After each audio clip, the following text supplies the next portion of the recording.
Okay, part 2. So we would sit in the room, not holding hands, little table in the middle. And she'd tune in, go tell Butterfly, her joy guide. I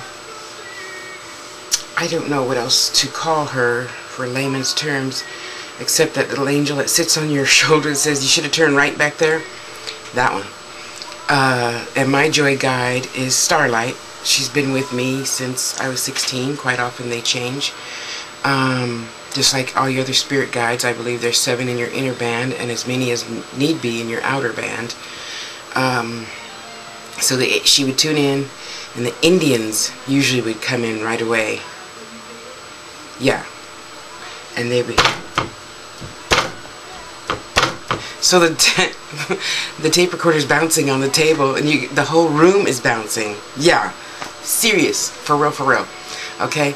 Anyway, I digress. So, Granny, my Nana comes in. Reverend Zitlow's my granny, and Nana is my mother's mother. She didn't like being called Granny. So, she'd be like, Lynn, now mind you, it's pitch black. You cannot see anything, okay, in front of your face.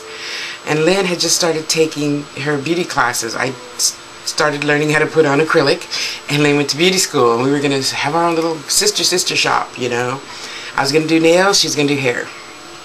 So Lynn had just let somebody put on long green nails. Okay, now you and I can see this, right? But you're not thinking about spirit seeing it, because we don't see spirit. Spirit sees us. Well, you know what I mean. I see spirit, but not everybody does, is what I'm trying to say. So, in the seance, hi Nana, how you doing? What's it like? And blah, blah, blah. So Nana says, Dale? Lynn doesn't like being called Dale. Child, why are you all dressed up like a Christmas tree? And after the seance, we're like, oh, that's why she said that. Long green nails. Neon green nails. And it's so amazing. Then you're like, okay, you knew, because things went bump in the night all the time. We just adjusted to it, you know.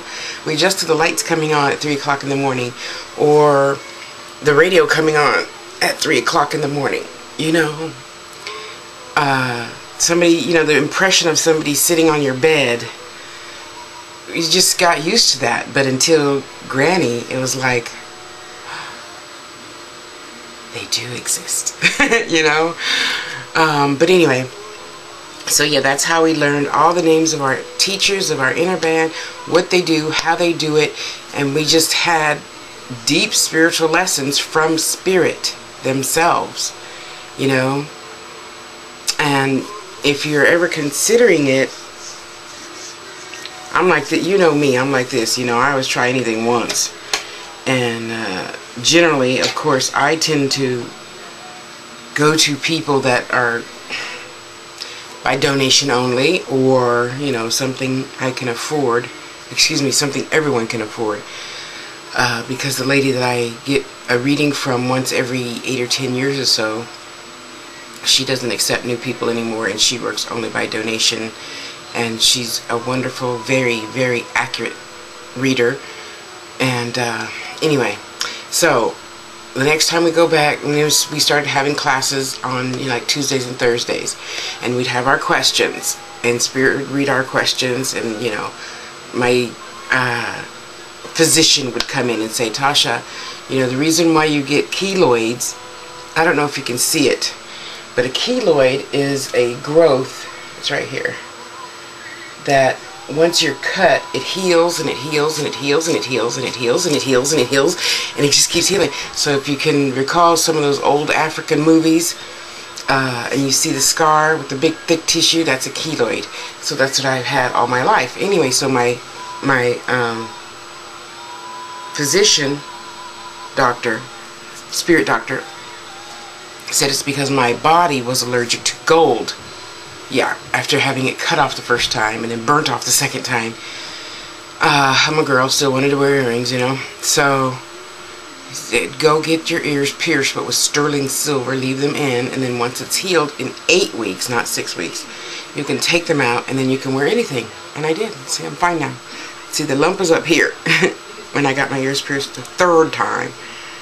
And down here, there's nothing, because I went to my seance and I found out what I needed to do, and you just do what you need to do, you know? So, having said all that, by the same token, in the process of learning to have a gift and use it responsibly, one of my friend's dad came in. He was more on that side than this side. He was in the hospital. So, I don't believe in telling people when they're going to die, so don't ever ask me. And the few people that have asked me seemed upset by that, and I don't believe anybody should do that. Anybody. Not doctors, not anybody. Anyway. So the gentleman said, you know my son, Ray, could you please have him come see me? And I didn't tell him that. My throat swelled up like a bullfrog, and I was breathing like this. Very little gasps at a time. Yeah. For 2 weeks. And I'm like, okay, fine. Ray, how you doing? How's your dad? Yeah, when was the last time you saw him? Oh, it's been years. Now, mind you, I'm 16. And I'm scared to death. Okay. So, Ray, why don't you go see your dad? I could breathe instantly. Yeah. So, after that, that's why I am the way I am. I don't care. If you don't like it, you do like it. You don't understand, you do understand. You're getting it. Because I'm never, ever getting sick again. You know, I might be in the process of healing, but I am never sick. So, that's how we started doing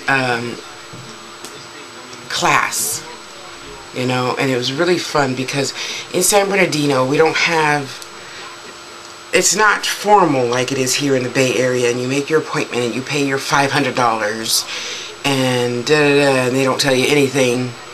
They don't give you any meat and potatoes, okay? They give you a couple of peas and carrots, and that's really about it for your $500, I feel. Just me. I know not everybody's like that, just the people I happen to come across, you know? So it was really, really fascinating, and looking back on all those times, and that's why I really get on you kids, you know. Technically, there's no such thing as time, but you got skin, and while you're in skin, there is time. There's time that the earth put upon us, not the spirit world put upon us, okay? So in your time, learn. Stop fooling around. Stop being in and out and iffy, and do what you're supposed to do. Ground. Meditate. Ground. Give an accurate reading. Not because you hate somebody, then you're going to tell them they're diabetic or whatever. You know, because you're going to get all that back 10 times. Yeah. I have met a lot of youngsters who think that, oh, well, yeah, I'm just going to tell people I'm an indigo child and da-da-da. And then, of course, you know, the old people think that's so cute. They pay me lots of money just to talk to me. Not to give a reading, just to talk to me. And I've seen a lot of kids have that little movie star mentality thing. So, you get what you give. That's all I have to say about that. So, I just thank God that I had the wonderful, glorious opportunity of having the best teacher in the world to teach us about spiritualism. And then, like I said, when I left Mama's house, I went and church hopped to temples and synagogues and mosques and churches, and I studied theology for about 5 years or something. I don't know how long it was now. But anyway, yeah, so don't be afraid. Just ask your inner self a lot of questions and just try something new. And you're going to know, because your gut's going to go and leave.